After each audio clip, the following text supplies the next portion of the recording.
Selamat siang, jumpa lagi dengan Denok Ayu Novel. Bagaimana kabar sobat semua? Sebelum kita mulai cerita ini, ayo silakan subscribe, like, komen, share dan nyalakan loncengnya untuk mendapatkan notifikasi terbaru ketika Mimin upload videonya. Bab 1045 Perbedaan. Kata-kata Tuan Mohe meminta semua orang yang hadir. Sejak cerita Raja Penghancur menyebar, masyarakat sangat menyesali kematian Raja Penghancur, dan semua orang membenci iblis jahat. Bisa dikatakan bahwa setiap orang yang telah tertular roh jahat pada saat ini, akan menjadi sasaran kebencian oleh dunia. Masuk akal bahwa orang-orang seperti itu harus berusaha sebaik mungkin untuk menyembunyikan kejahatan jahat mereka. Dan Dimas Wu, tidak hanya tidak bersembunyi, bahkan ketika Raja baru menjabat, pertemuan sudah dekat. Bagaimana orang-orang di dunia bisa menerima roh jahat yang begitu kuat di dekat Gunung Tianling? Ini benar-benar menantang. Tuan Mohe perlahan berjalan menuju Dimas Wu. Seluruh tubuhnya memancarkan keagungan yang tak tertandingi. Tatapan dia memandang Dimas Wu juga mengeluarkan aura pembunuh yang tak ada habisnya. Saat Etan He melihat Tuan Mohe mendekat, hatinya menegang. Lah kembali menatap Dimas Wu yang masih berlatih dengan mata tertutup. Lalu, ia menyeka darah dari sudut mulutnya dan langsung menghambur ke tubuh Tuan Mohe, dengan tegas berkata, "Jangan ganggu idolaku." Bahkan dalam menghadapi begitu banyak pembudidaya, bahkan jika dia tidak dapat melawan, Etan He tetap memilih untuk maju. Dia ingin melakukan yang terbaik untuk memperjuangkan ketenangan untuk Dimas Wu. Tuan Mohe sedikit mengernyit, menatap Etan He, dan berkata dalam-dalam, "Idola.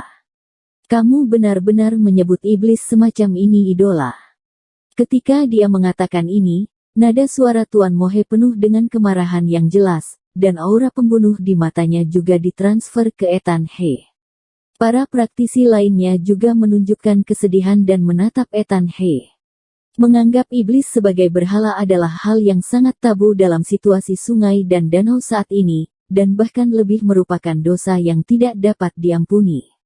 Etan He merasakan aura pembunuh pada Tuan Mohe. Dia bergidik, ada ketakutan di hatinya, tapi dia tetap dengan tegas berkata, "Kalian semua tertipu oleh rumor. Dia bukan iblis, dia itu pahlawan, dia benar-benar berkorban dan menolong dunia." Baang.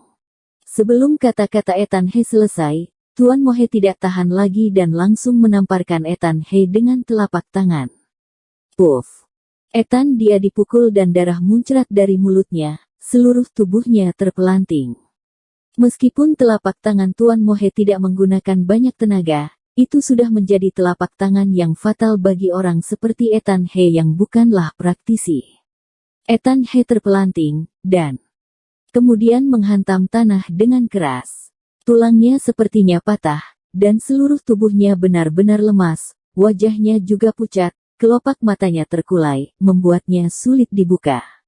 Emma He kaget. Dia putus asa bergegas menuju Etan He. Melihat Etan He sekarat oleh Tuan Mohe, Emma He menangis.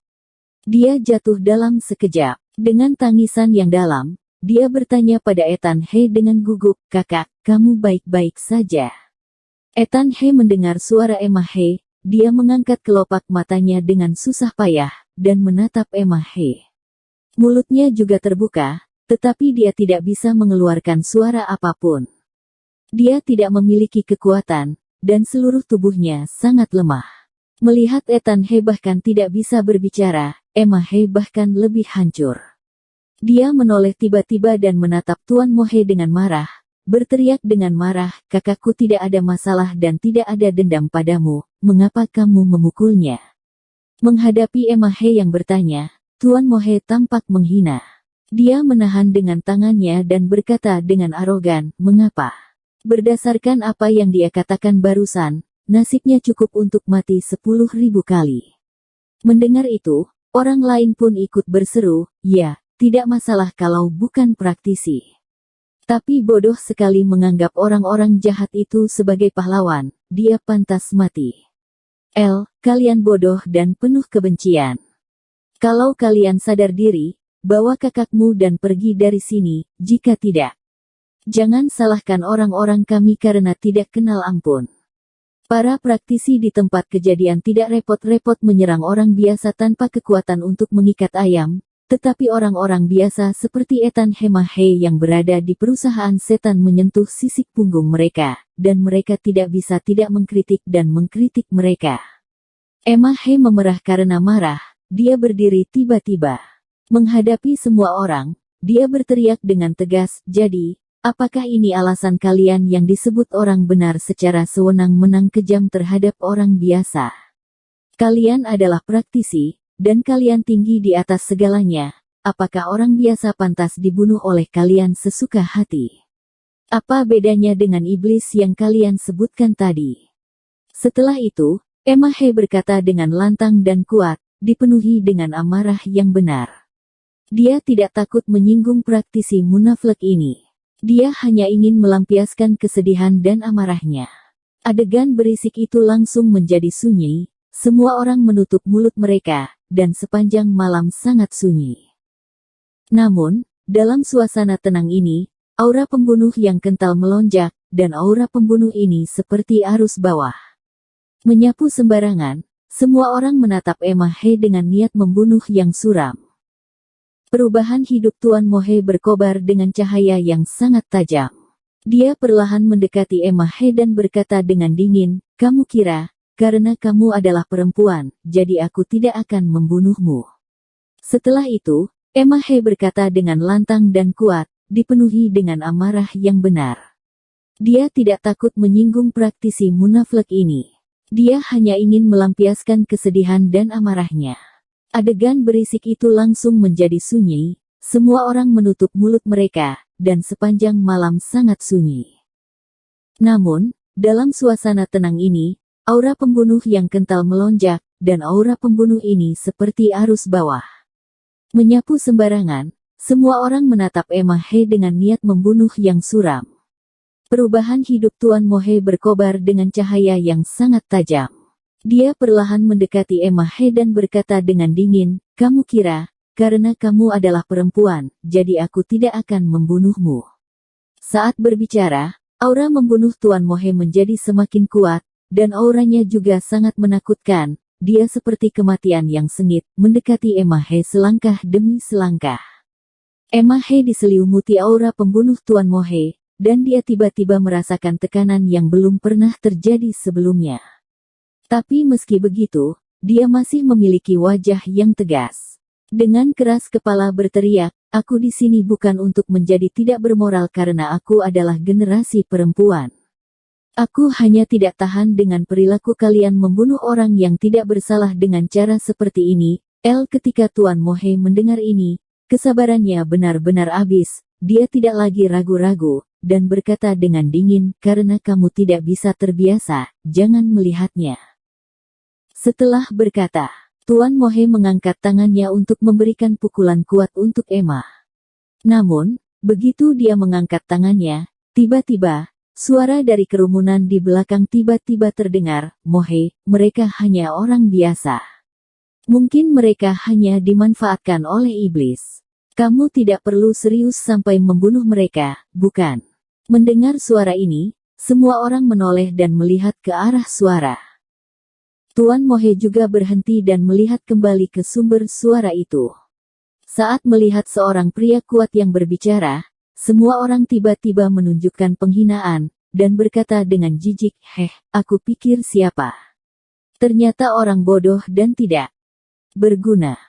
Tutup mulutmu jika kamu tidak memiliki kemampuan, tidak ada yang akan memperlakukanmu sebagai orang bodoh." Semuanya, sekali lagi mereduksi orang kuat itu menjadi debu. Ekspresi pria itu perlahan menjadi dingin dan tegas.